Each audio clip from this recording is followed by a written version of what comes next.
Hello children, hope all of you are safe at your home. As you know that due to this COVID condition, we just started online classes.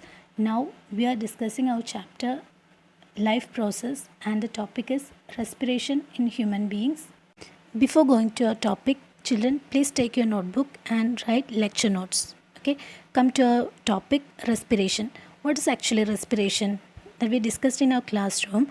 Respiration means it is a process of breakdown of food and releasing energy. That process is known as respiration. And there are two types of respiration. One is aerobic respiration and second one is anaerobic respiration.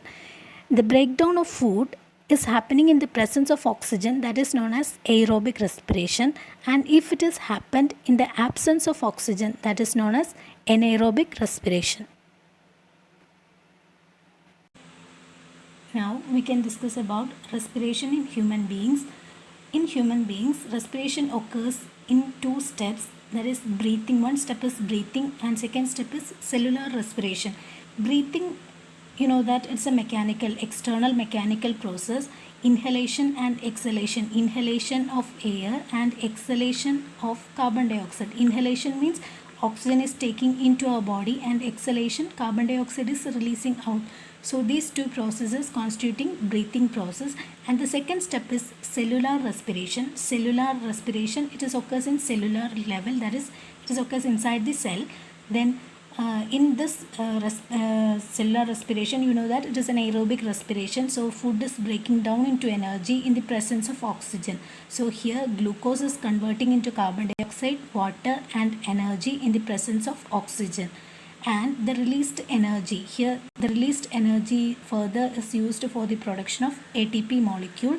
ATP, you know that what is the full form of ATP? Adenosine triphosphate, which is known as energy currency of the cell. Okay children, please copy this to your notebook. Now let's see the parts of human respiratory system. Human respiratory system starting from nostrils. Okay, so nostrils, nasal cavity, pharynx, larynx, trachea, bronchi or bronchus. Bronchi is the plural word, bronchus is the singular one. Then bronchioles, finally alveoli or alveolus. So this is the diagram showing parts of human respiratory system. We know that it is starting from our nostrils. Through the nostrils, air is entering to the nasal cavity. In nasal cavity, you can see so many hairs are there, fine hairs are there, and mucus secretion will be there.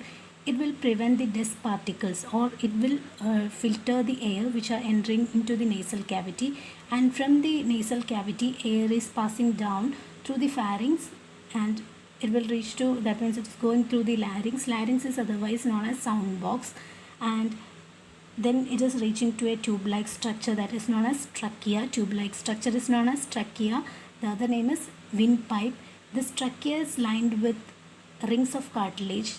That means ring-like structure is known as rings of cartilage. So what is actually cartilage? Cartilage means it's a type of soft type of bone. Okay, soft type of bone. Cartilage is seen in our ears, nose and etc. So rings of cartilage, what is the advantage of this? That means what is the use of this rings of cartilage? Rings of cartilage will prevent the collapsing of this windpipe. Okay, it will prevent the collapsing of windpipe or trachea. That is the advantage of, or it is a use of rings of cartilage. Then trachea is, from here trachea is dividing into two, that is known as bronchi. Bronchi is the plural word. In singular it is known as bronchus. Then it is reaching to lungs. Then inside the lungs, the bronchus is dividing into many small tube-like structures. It is known as bronchioles. And finally the bronchiole will reach or ending into a sac-like or balloon-like structure. It is known as alveolus. Alveolus is the singular word and alveoli is the plural. So you can write about nostrils, nasal cavity, pharynx, larynx, trachea, bronchi, bronchioles and alveoli. And draw the diagram which is given in your textbook. Okay, now we can see how this exchange of gases, that means carbon dioxide and oxygen, how the exchange of gases occurs in alveolus. So this is the structure. This is a magnified structure of an alveoli. See, bronchioles will finally reach into the sac-like structure known as alveolus, and here alveolus is covered or surrounded by so many blood capillaries. So many blood capillaries are surrounding this alveoli, and when we are observing a single alveolus, we can see that inhaled air finally reach into the alveolus.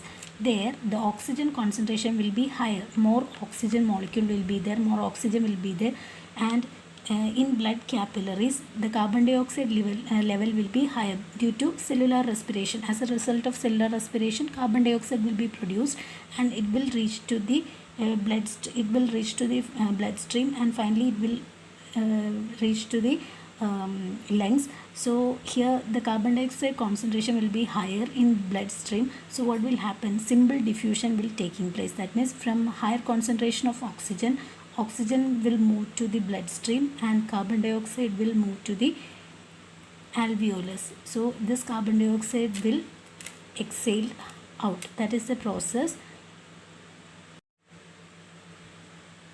Okay, this is how transport of oxygen occurs. See, this is alveolus. Inside the alveolus, oxygen will be higher. So oxygen molecules will enter to the bloodstream, into the capillary. In capillary, we know that blood will be there. Inside the blood, 3 types of blood cells are there: WBC, RBC, and platelets. RBC, it is known as red blood cells. Red blood cells or RBC contains a respiratory pigment known as hemoglobin. Hemoglobin is mainly helping for the transport of oxygen. Oxygen is combining with this hemoglobin, and it will form oxyhemoglobin. It's a compound known as oxyhemoglobin.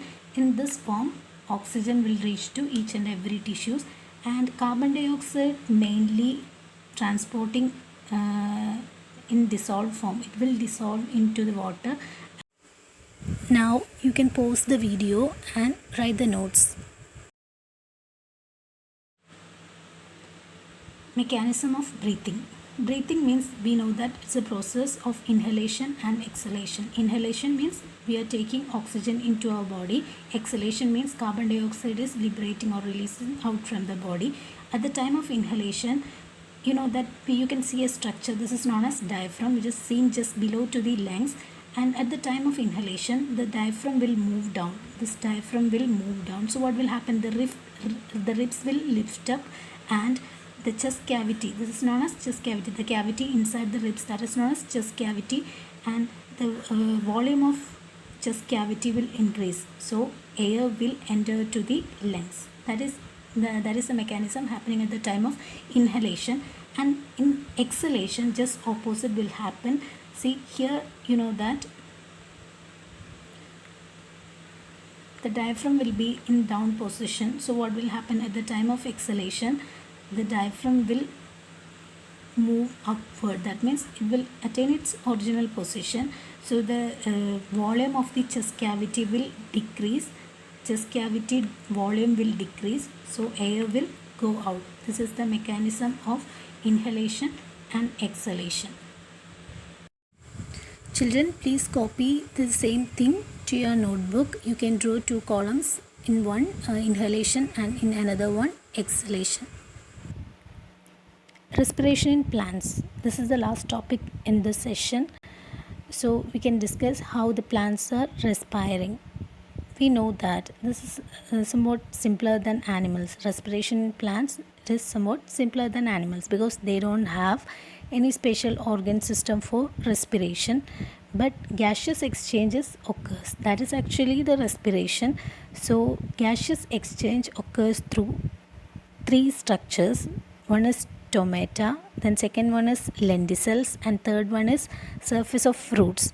Stomata you already studied. It is a minute structure present on the leaves, and lenticels, they are the pores present on the bark of the stem.